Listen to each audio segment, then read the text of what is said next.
Bueno, mi gente, bienvenidísimos a un nuevo video. El día de hoy vamos a tener un video un poquito diferente, más entretenido, o eso espero. Ahora todo aburrido.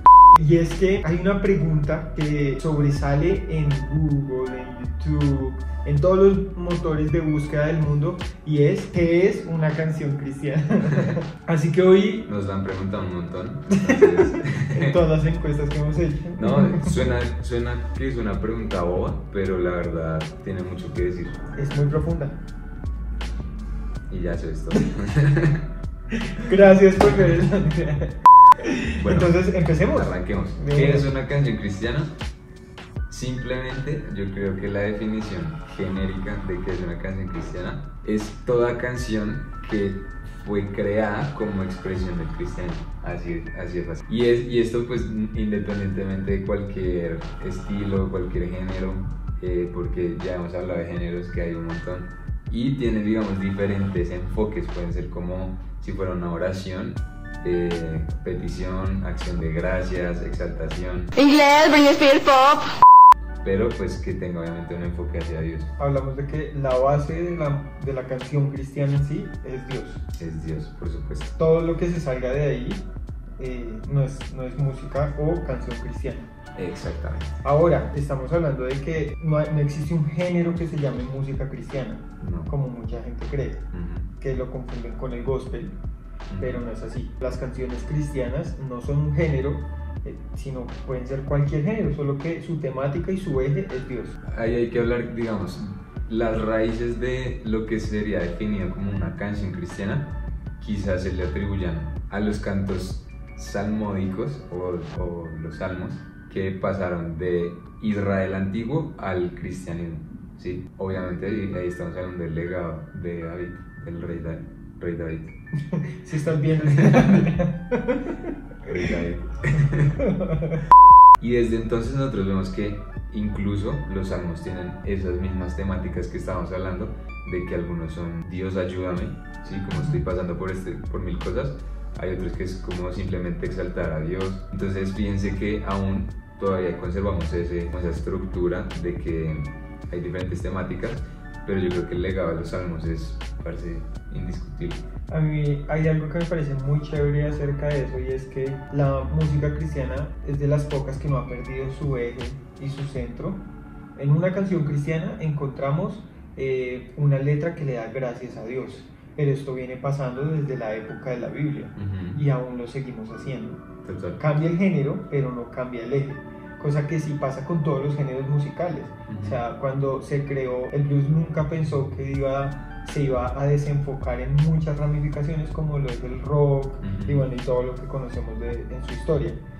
Pero cuando se creó el blues no pensaron en eso. En cambio, mira que la canción cristiana siempre ha sido su base Dios y siempre hemos seguido haciendo lo mismo. Claro. ¿Tú crees que una canción cristiana puede llegar a ser como una herramienta para evangelizar? Absolutamente. O sea, pero que una persona parece que de verdad no cree en Dios, o sea, que incluso sea como que se denomine atea o algo así, que escuche una canción y diga, uy no, esto tiene que ser real. Yo creo que sí, lo natural es que tú hagas la canción, lo sobrenatural se encarga de Dios.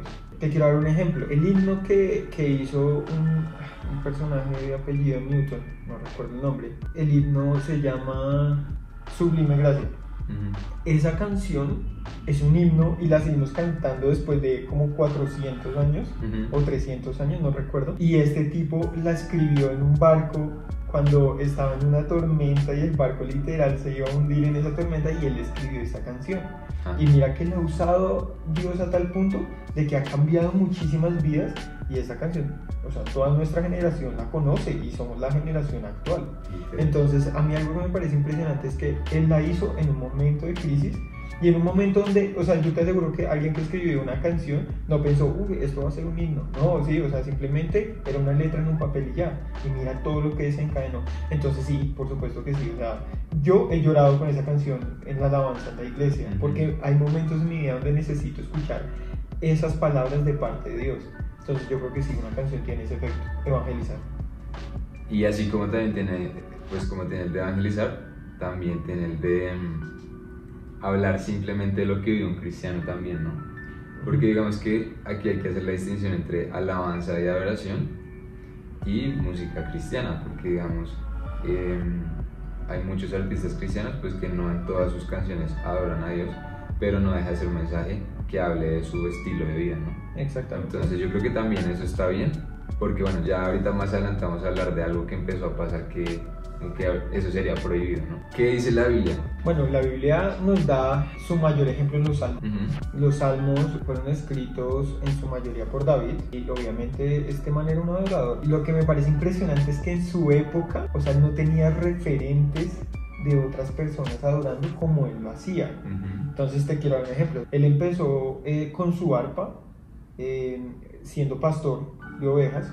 Y lo curioso es que uno, siendo pastor de ovejas, no escucha, no es como en este momento que uno en las redes sociales se mete, hay tantos géneros musicales. Claro. Entonces yo tengo en mi cabeza la idea de lo que está sonando en este momento, lo que está de moda, pero el man cuidando ovejas, ¿qué iba a escuchar? Entonces lo que me parece impresionante de David es que él llega a escribir muchas canciones sin tener un referente en su cabeza.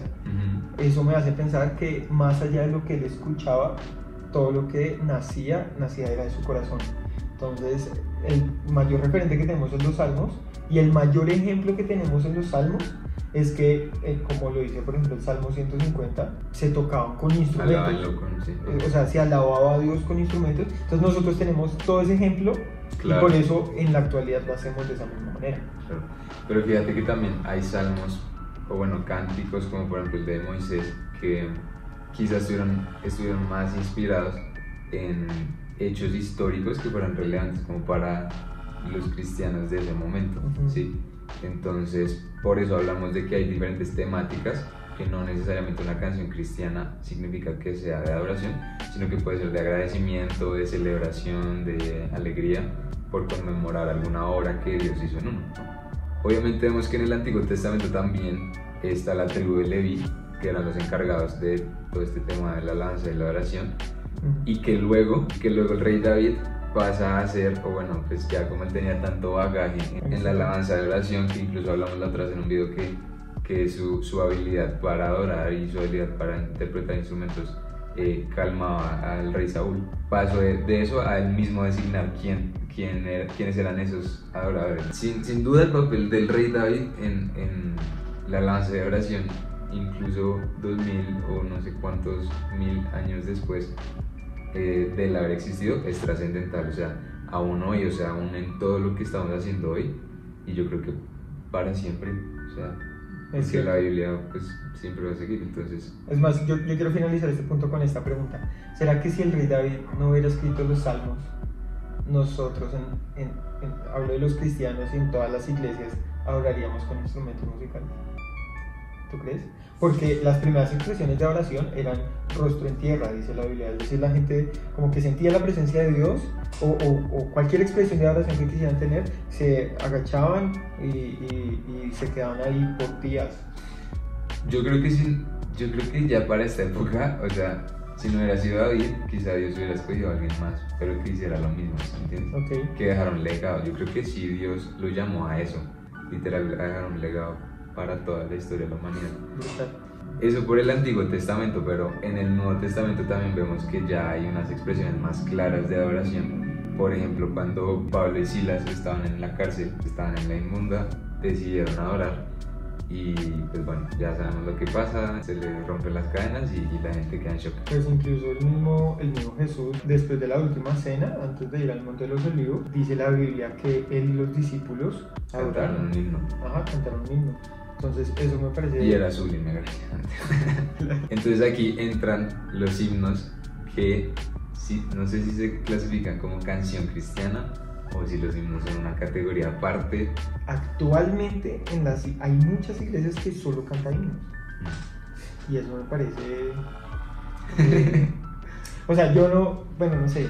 O sea, creo que me encantan los himnos, pero yo no podría solamente escuchar. Claro. A menos de que le metan un perreo. Sublime.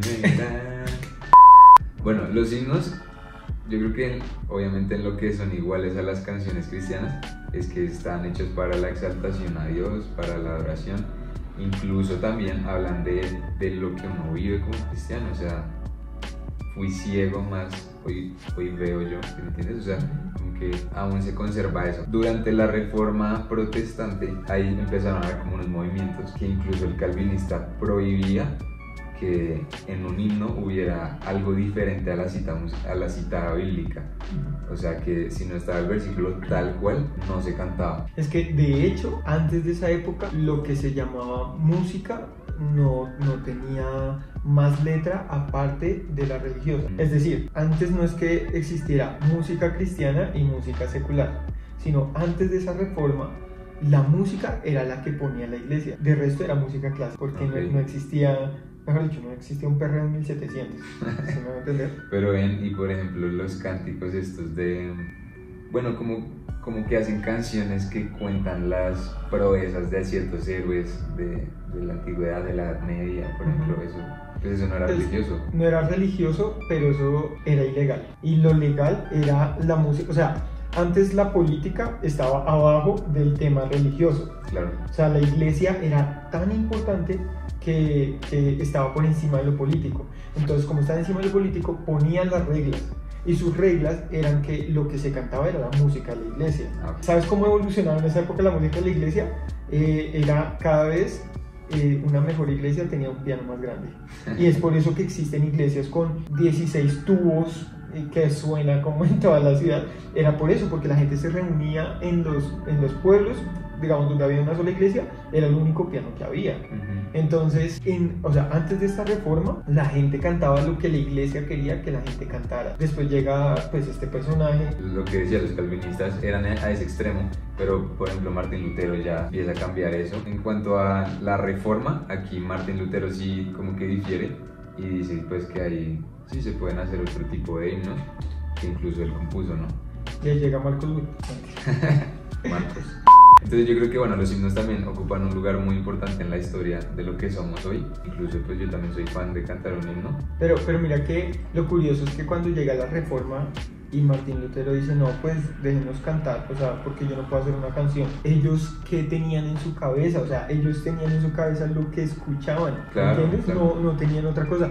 De hecho, después de la reforma, pues empieza a existir todo lo que es la música clásica, o sea, todos los grandes personajes que conocemos, fue porque ellos no tenían nada en su cabeza, o sea, lo único que conocían era un canto, que era un himno, y un piano. Y que incluso los himnos, yo creo que hubo una época que solo se cantaban y ya nada de eso. Tírame ahí la pista, o sea, no había, ¿sí me entiendes? O sea, como que incluso llegó un punto donde los himnos no tenían instrumentos. Ajá, exacto. Entonces, en definitiva, creo que los himnos, o sea, la alabanza y la oración y la canción cristiana en sí, de lo que experimentamos hoy, tiene como base un himno. Sí, total. Y bueno, los salmos previamente. Los salmos previamente, sí. Y ya. Suscríbanse. Ah, no, está grande.